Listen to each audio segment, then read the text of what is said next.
DJ Mad Mardigan was named the 2010 Crossover Twin Cities DJ of the Year. This is a huge honor. Timberwolves president Chris Wright is on court with DJ Mad Mardigan to honor his tremendous accomplishment. On behalf of the Timberwolves president Chris Wright and the entire Timberwolves organization, we'd like to extend a huge congratulations to one of our own. Fans, let's hear it for your Twin Cities DJ of the Year, DJ Mad Mardigan.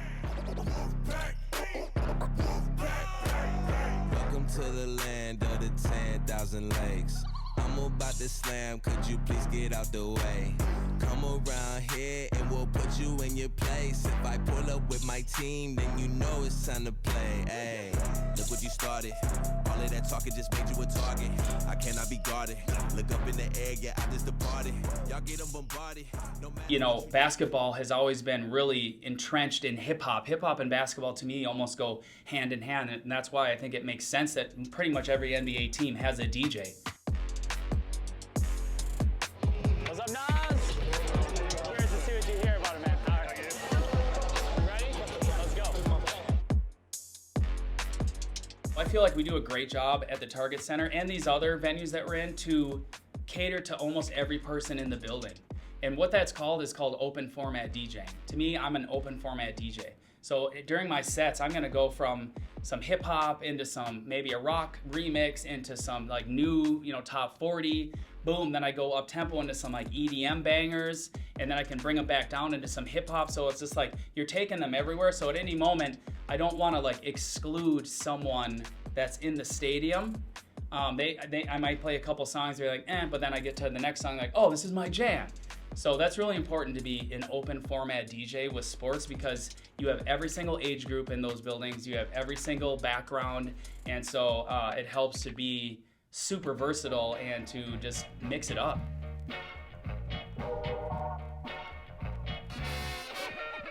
People have realized that music can really just take your event to the next level. If you have a qualified, fun, professional DJ behind the turntables, it can really take an event to another place, because music it's just makes people happy, and like there's so many types of different music. Like it's not all wedding music, it's not all nightclub music. Like you can match genres and eras and artists with like whatever gig that you're doing. So yeah, I think in general, as a society, especially in America, the DJ is looked at way more nowadays as a true profession than kind of like a hobby.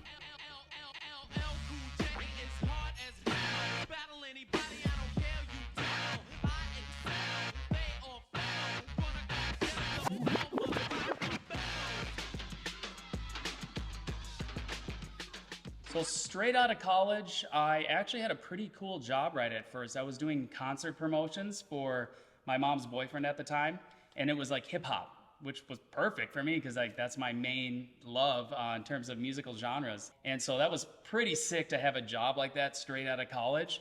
But unfortunately, there wasn't a ton of money to be made in concert promotions. We were new in the game, and so that kind of fizzled out. And at that point, I needed to find something. So I became an insurance agent of all things. Throwing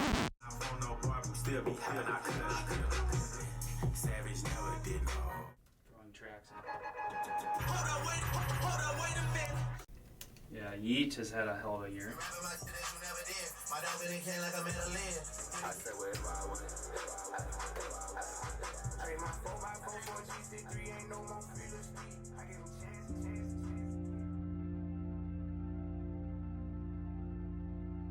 My career switched from working a corporate job in the insurance industry into becoming a full-time DJ really happened because in December of 2004, my younger brother Elliot got in a car accident and passed away.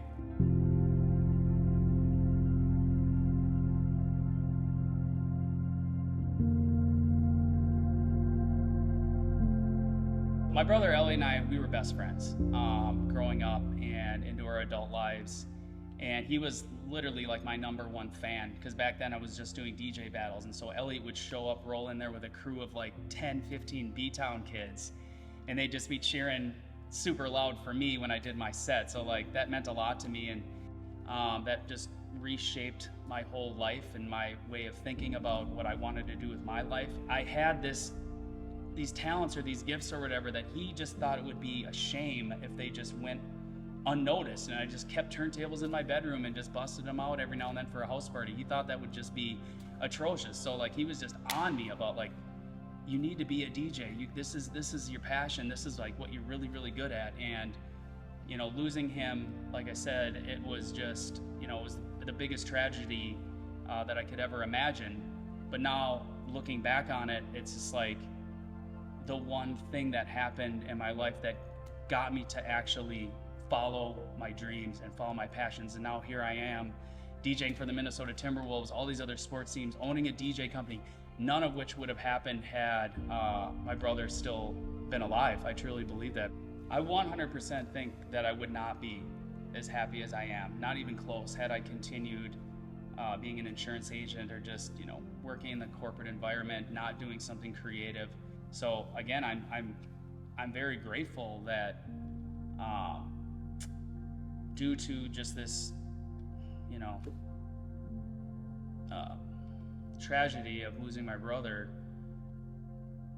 what has come out of it has just been so beautiful, and I'm just feel just so lucky that like him in that moment like has now given me the happiness that I feel each day following my passions and my dreams, and that has trickled into my kids. I mean, I'm a better dad because I'm a happier person, you know?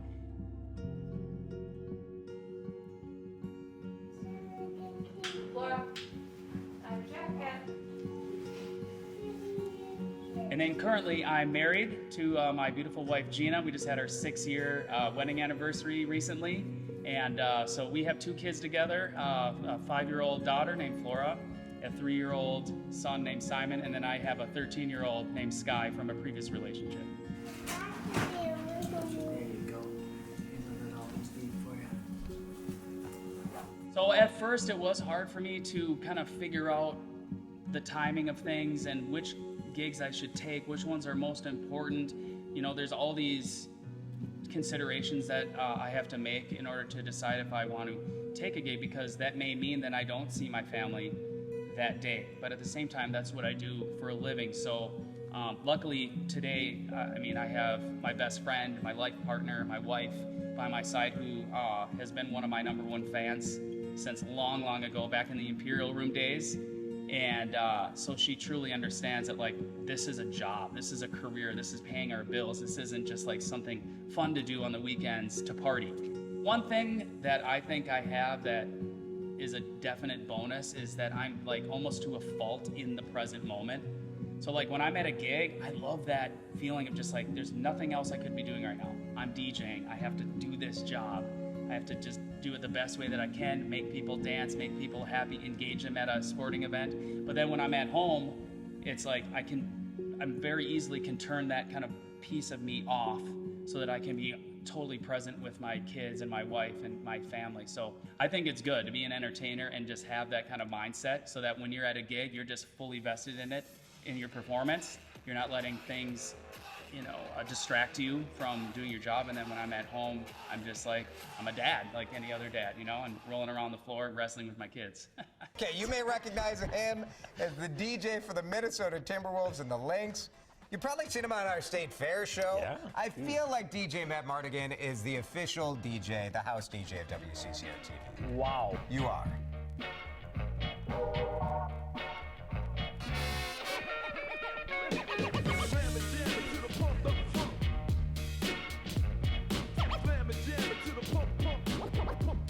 When I started out DJing, I would be blown away with the things that I'm doing today. I would have never thought I'd be DJing for an NBA team.